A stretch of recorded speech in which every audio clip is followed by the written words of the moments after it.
This woman only had 3 meals each day: white rice, fried chicken, and a slice of apple. That was all, every single day. Nothing more, nothing less. Each time she washed her hands, she would throw away the bar of soap she just used and unwrap a new one. No one ever understood why, but it was just one of the many things that made her different.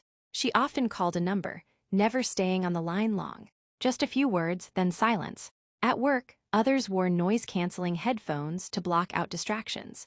Not her, she didn't need them. Hannah had a hearing impairment. Yet when she turned on her hearing aid, the world flooded back in, with sound and clarity. For 4 years, Hannah ate the same 3 things: fried chicken, white rice, half an apple.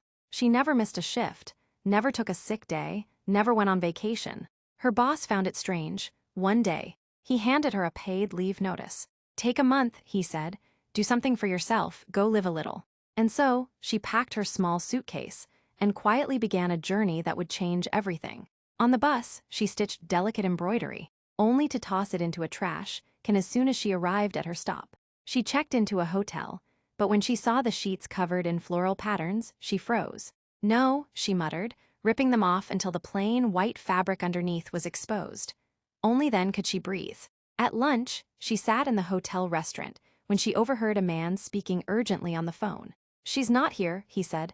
"I need a nurse now." Hannah stood up. "I'm a nurse," she said quietly. The man looked her up and down. A moment later, they were on a helicopter heading out over the ocean, bound for an oil rig. There had been an explosion, 1 man dead, another seriously injured. Burns, fractures, temporary blindness. The injured man, Joseph, needed round-the-clock care. Hannah was assigned to stay in his room, just steps from the infirmary. She unpacked, placing a bar of soap on the counter, just as she always did. Looking around, she saw photos of Joseph's life, family, friends, bits of a past he couldn't see for now. On his phone, a message notification blinked. One unread message. She hesitated, then opened it. A woman's words filled the screen, words of longing, of love. Later, Joseph stirred in his hospital bed. "Doctor," he croaked, "water, I need to pee." The voice that responded wasn't familiar. "Let me help you," Hannah said, calm and professional. She found the urinal and helped him without hesitation. Joseph blinked in confusion. "What's your name?" She didn't answer. He asked again and again. "Are you married? Could you marry me? Have kids?" Hannah kept her composure. She checked his temperature. "You'll need a painkiller soon," she said, ignoring his questions. Joseph winced in pain. "Are you hungry?" she asked. He didn't answer directly. "Your voice, are you blonde?" "I'll get your dinner." When she returned with his meal, she fed him carefully. "What do you like to eat?" he asked. She paused. "Chicken, white rice, and apple." That was the first real answer she'd given him. Joseph laughed softly. "That's it, just those 3. Hannah nodded. She wasn't smiling.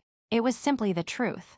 As her shift ended, she stepped outside into the wind, the ocean breeze tugging at her hair. For the first time in years, something had changed. Title: The Secret Life of Words, 2000.